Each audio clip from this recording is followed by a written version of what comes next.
Hello, everyone, and welcome to another episode of Made in Bartlett, a program dedicated to the primary industries of Bartlett.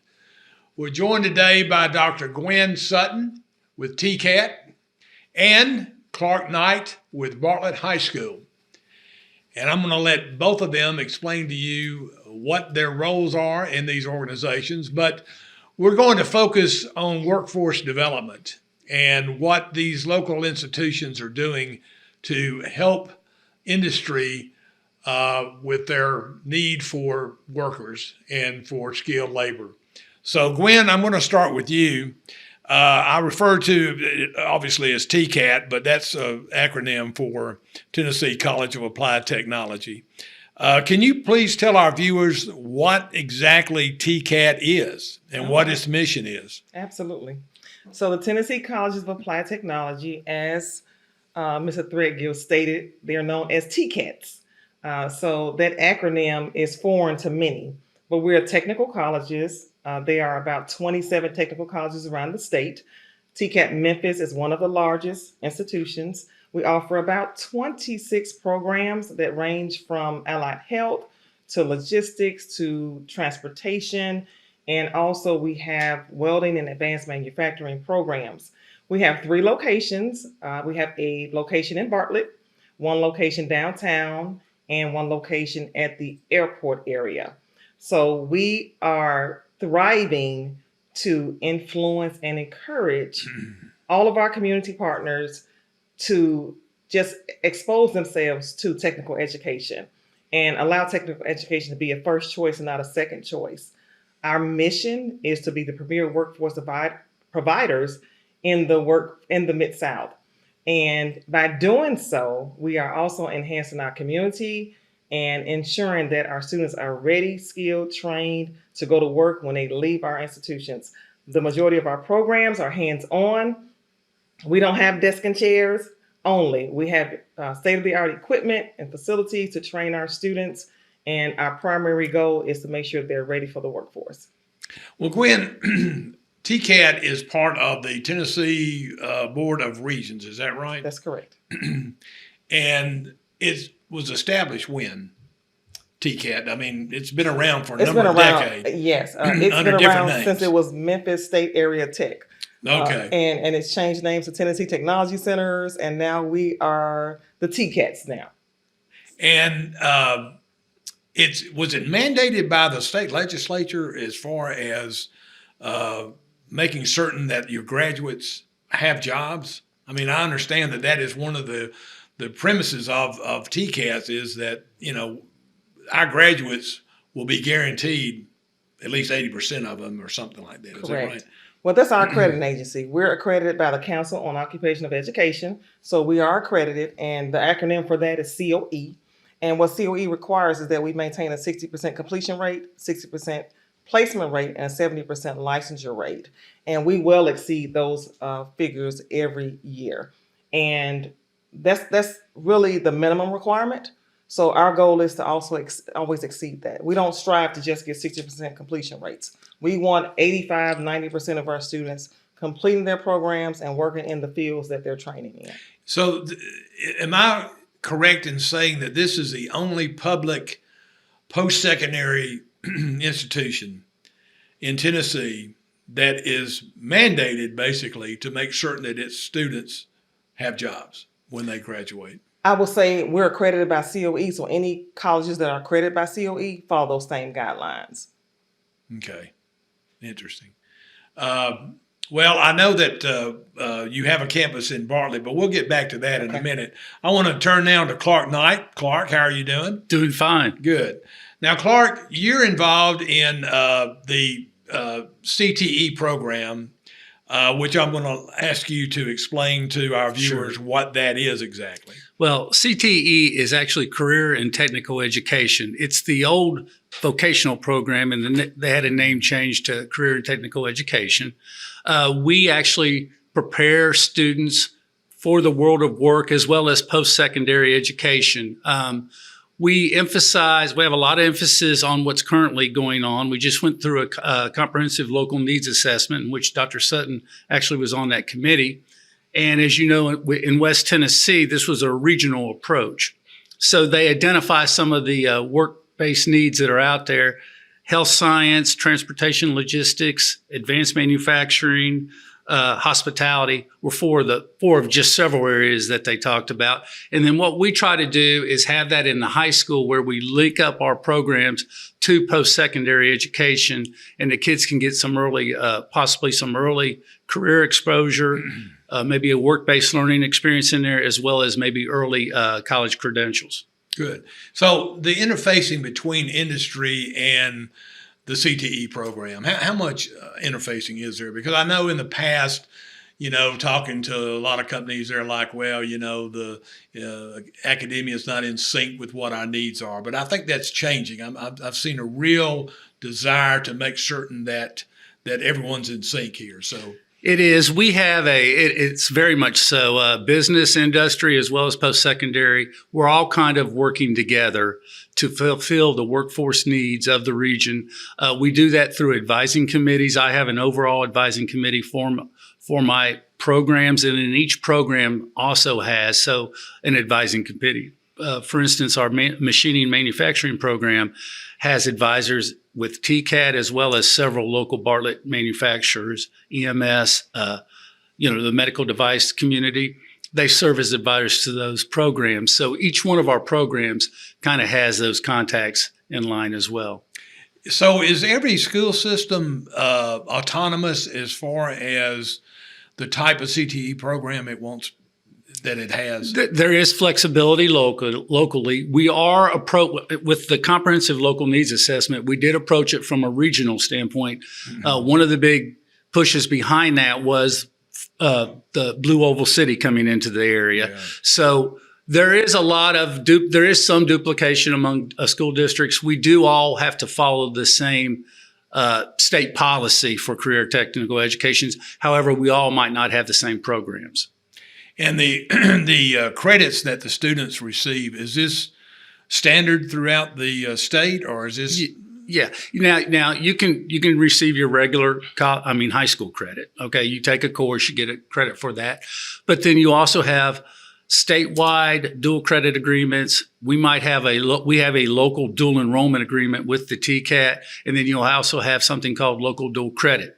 And then we also have students take industry credential test. For instance, our health science students will take the CLMA clinical examination to see if they can get certified in that. So those are some of the ways in which we connect with. Those are some of the ways in which our kids get credits. So how many skill sets or training programs do you have? Well, we have 16 programs of study. 16? Yes, and that. Some of those programs of study include STEM, which is science, technology, engineering, math, IT. We have 3 programs in there: coding, web design, and cybersecurity. Health sciences, business, criminal justice, culinary, just to name a few. Okay. Now, when I was in high school, that was 10 years ago, right? Yeah. The boys took shop, the girls took home ec. Mm-hmm.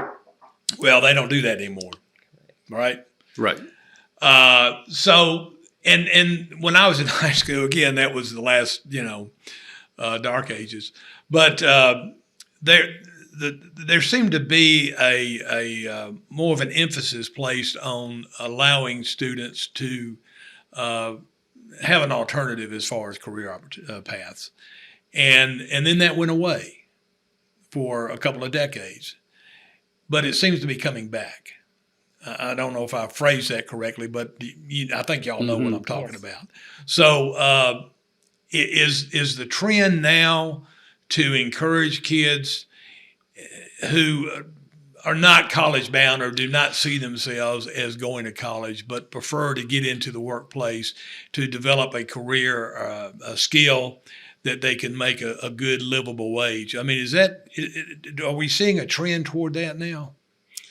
Well, I think we're seeing more of a immersion.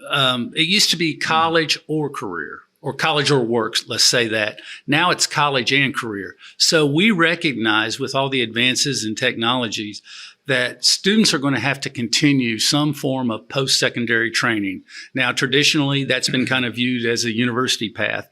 Well, there's so many more options for that. And we're seeing high schools talking to technical centers, community college and universities, as well as those institutions talking to each other. So if I come out of high school and I go to the machining program at TCAT, I can also scaffold that up. Those credits I earn there to Southwest Community College or the University of Memphis even later on.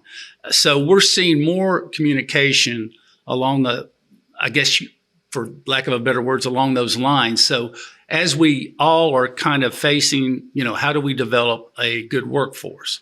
So I think you're seeing more options put in front of students. Let's say instead of just either you're going to go to work or you're going to go to college, I think you're saying these are your post-secondary options for you as a student. Yeah. So let's talk about how your program, Clark, feeds into TCAT. Okay. And how does it dovetail into that? We do several different things, and we won't talk about middle school because there does need to be more of an exposure at middle school level, and we're working on that now of just letting the parents as well as the students know what is out there for them, and what kind of paths they could possibly take. Yeah, I've heard that 8th grade, you better get them at 8th grade if you want them. Well, actually younger. Younger. You can get them in elementary school and expose them, because there are some cities who are now exposing in the elementary schools. Really? They're doing robotics in elementary. Yeah. And you think about how, if I'm exposed at that early of an age, the opportunities I'll have to either shift my career or move forward with what I'm interested in. I think the problem is for me is that some of the adults aren't aware of the opportunities. So then they don't share that information with their children, because as you said, back in the day, it was not there. And automotive was seen as a dirty job. And females didn't do automotive back then. But now there are so many components to automotive. There are the electrical components. There are the computerized components. You don't necessarily have to be under the car changing oil. Right. There are several opportunities. But when the parents are exposed, then that's where the information is then distributed within the community. Well, you hit it on the head, I think, because what I've been told and I've observed myself is that the parents in many cases are the impediment for the kids choosing these career paths, because they think, you don't want to do that kind of work. That's dirty work and all that. You need to. But ask them, if your heating and air goes out, are you going to look for somebody with a doctorate degree? Or are you going to look for someone with an HVAC? Absolutely. Yeah, technology has forced us even, as it continues to advance in areas of AI and stuff, it's continuing making us adjust and pivot. And it's obvious that, hey, we've got to get this exposed at a younger age, get the kids so they can see this. Well, I think most people would agree that there seems to be a shortage of skills. Electricians, plumbers, automotive. I know that my car had a minor problem, but it held up for 2 weeks at the dealership because they didn't have enough mechanics to attend to it. And I was just talking to someone in the staff, had their car in the shop for 2 weeks, and they finally came back and told them that the battery was dead. I mean, really. Right. But let's get back to how your program, Clark, feeds into TCAT. Yeah, TCAT's been a great partner for Bartlett City Schools. We do a dual enrollment program with them. We actually have a machine shop that was set up at the school where, while the new facility was being built, we actually had a memorandum of understanding, still do, that we held night classes, machining classes at the high school for TCAT. We had a TCAT instructor come on campus and teach a night class. Now, this is for the CNC program. Yes. CNC, for those of you who do not know that acronym, Computer Numerical Controls. Is that correct? There you go. Okay. Look at you. We actually taught the whole program, the whole Machine Tool Technology program at night for the adult population. Yes. In daytime, that space was for the dual enrolled students. Yeah, and we taught more than CNC. We taught the entire program. Oh, okay. Yeah, and we have actually our high school teacher is an adjunct faculty member for TCAT that teaches during the day a 2-year program of machining. And most of our kids end up with about 500 hours to and I think it's, 1,600 the program is 1,720 hours. Right. So they can potentially transition into TCAT, and they'll have 4 to 5 months less of completion time for them to complete their training program if they complete at the Bartlett High School. Oh, really? Yeah. Okay, so let's touch on that. Okay, so Clark, let's say let's do CNC machining. I know you got 16 to 15 others, but let's take CNC training. So, at what year would a student at Bartlett High School enter into that program? So we're a very unique district where we have 6 elementary schools, 3 middle schools, and then we have a freshman academy because we have so many students. We don't have enough room on the main campus, but we have a very nice freshman academy. So typically a machining or advanced manufacturing student would enter into the 10th grade in an introductory class. And then their junior and senior years, they would be enrolled at TCAT. Oh, in the manufacturing program. In their junior and senior year, Yes. they would be enrolled in TCAT. Yes. As a dual enrolled student. As a dual enrolled student. But they would still be at the Bartlett High School. Yes, correct. Okay. So for their junior and senior year, they're enrolled in a program which is accredited through TCAT. Correct. So after they've completed that, then what? Then they transition to TCAT as a regular student. At the Bartlett facility. Correct. And how many more years or months do they have before they receive? Well, let's talk about that too, what type of certification they receive. But anyway. Okay. So you want to talk about the certifications they receive when they leave? Yeah, when they leave Bartlett, our goal is to have them an OSHA 10 certification. This is in addition to the classroom hours that they've compiled. Okay. We hope that they have an OSHA 10 certification as well as a NIM certification. That is the industry credential that the medical device as well as the local manufacturers identified as a machining type industry credential to come out. So then they gain those, let's just say 500 hours, okay, just to make it easy. Then they go into TCAT from there, and that shaves off, as she said, 4 to 5 months of a 16-month program. Yes. Yes. Okay. So they could potentially come in and go through the program and finish that program in 12 months. If they complete the skills and competencies before the 12 months is over, one thing about the TCATs is we're not just hour-based. We're competency-based. So once a student actually learns those skills, we don't hold them back. We say, okay, go ahead and go to work. So if you come in 9 months, you've earned and mastered all the skills necessary for that credential, we'll go ahead and give that student that credential because they've earned it at that point. And we also have what we call co-op opportunities to where our students, once they reach a certain point in the program, they're allowed to go to work instead of coming to school. That gives them that hands-on experience and that work experience so they will know what is required for them as an employee.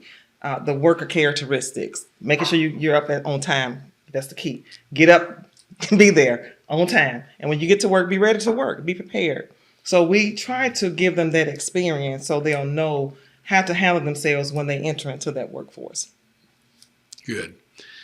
Well, the Bartlett facility, the TCAT facility, I was involved in the beginnings of that.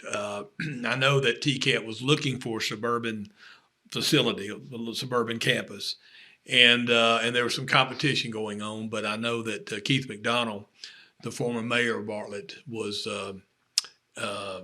very adamant about it being in Bartlett, and so there was an effort made by Bartlett to recruit TCAT, and I believe that the city donated the land to the TCAT facility, and also a team of us went out to California to get a grant from the Haas Foundation, which I believe the building is now referred to as Haas. Or Haas is on the building. Yeah, Haas is on the building. So if you drive by, you see the big Haas name on the building. Yes, you but and so there was a special grant under Governor Haslam's administration, which was a one-time grant, and I know it was very competitive amongst community colleges and TCATs, and so Bartlett or Memphis TCAT applied for that grant and got it.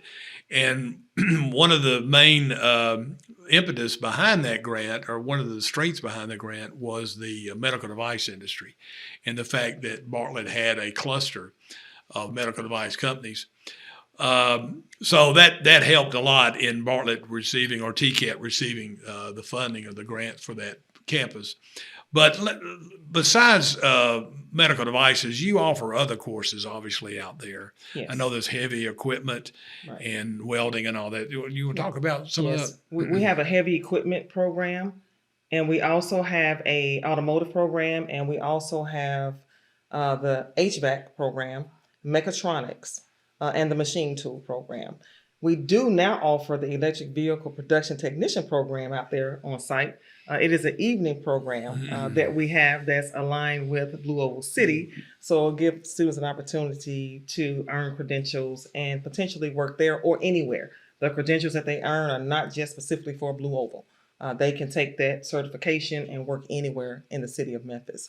So we're excited about the program offerings and the expansions. We only had day programs and just one night program since the inception of the college, which was machine tool. We now have HVAC operating at night as well. And the EBPT program is operating at night. So we're looking forward to expanding. Instructors are key. We're looking for some instructors. We want to expand welding. There is a great need for welding at night, but we're looking for instructors. And also automotive at night. We're looking to expand that as well. Well, you hit on another head. I know that there's one involvement I've had in industrial training, that instructors is a major issue. You got to have good instructors. And because the market is so tight right now, the labor market is so tight, it's pretty tough to find good instructors. It is. And pay them at a wage that is comparable to what industry pays. Right. So we're always competing with industry, because educators, in my opinion, are the least paid individuals in the state. They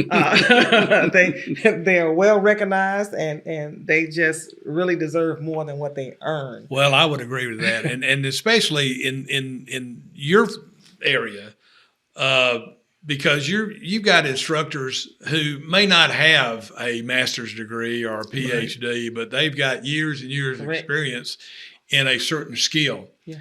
And to find someone comparable in skills with these instructors is pretty difficult, and to pay them under or below the industry average. Right. So they train the students to make more than them. Yeah. So it has to be an individual who has a passion. It's not one who's coming just for the salary. You have to have a passion for what you're doing and contributing to the community. That's what it's all about. It's a student success. So if you have a heart and a passion for it, you don't really worry about it. But I know it is an issue because you are training individuals to make way more than what you're making. Yeah. Because they're really just, leaning on your expertise.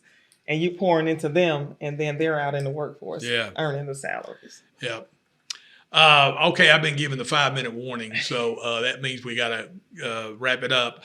But I'm going to give y'all both a chance to give us an idea of what y'all see trending and what's down the road next 5 years. Clark, start with you and let Gwen finish. Okay. Yeah, our directors of school, Dr. David Stevens, is constantly looking at trends and then having us think ahead of what's going to be the next thing, what's going to be the next thing.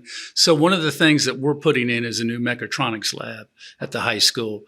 This was something he said, hey, look at this, see if we can do this. And we've actually refurbed a room and a lab space. So we're looking to add mechatronics to our programs of study. By the way, you might want to let everybody know what mechatronics is, because I didn't know that term 5 years ago. Mechatronics, thank you for that. Cruise along pretty good. Get on out of here. Mechatronics is actually the whole operation of a manufacturing facility. So they keep the facility running. They do the maintenance on the machines. It's a lot of programming and robotics. We're teaching, actually, our first year is this year, and we're teaching electronics. And then next year, the students will learn robotics, and then we'll probably dual enroll with the local Correct. institution. So it's a jack of all trades. They keep it's a very fast moving type of, again, what used to be maintenance is now actually the whole operation, but all that, a lot of that's involved in that is computer programming, robotic arms. Anytime you go on a manufacturing facility, you see all these things happening. They actually have somebody that's working on those, and that's what mechatronics is. Yeah. In other words, well, that's crucial. Yeah, Crucial yes. to keep any operation going. So just like machining, Dr. Stevens said, okay, we probably need to look into this area. And so that's where we're at. All right. Okay. Some of the things that we're looking forward to down the line is first and foremost expanding our partnerships with our secondary partners. We're looking at, again, early exposure, tapping into more schools so we can expose these children earlier. We're also looking at expanding night programs at Bartlett. We have a lot of land there that we own, and we're looking at potentially putting a truck driving program out in that area. We need a truck driving range. And we do have the space out there for that program. So we're just looking at creating more partnerships in those spaces and also enhancing other areas on our main campus because we did receive the $89 million from the governor's budget. So we're into the renovation stages at the main campus. So we're looking at expansions throughout all of the campuses. Thank you, Gwen. Thank you, Clark. Thank you, Gwen. Appreciate it very much for y'all joining us. This has been another exciting episode of Made in Bartlett.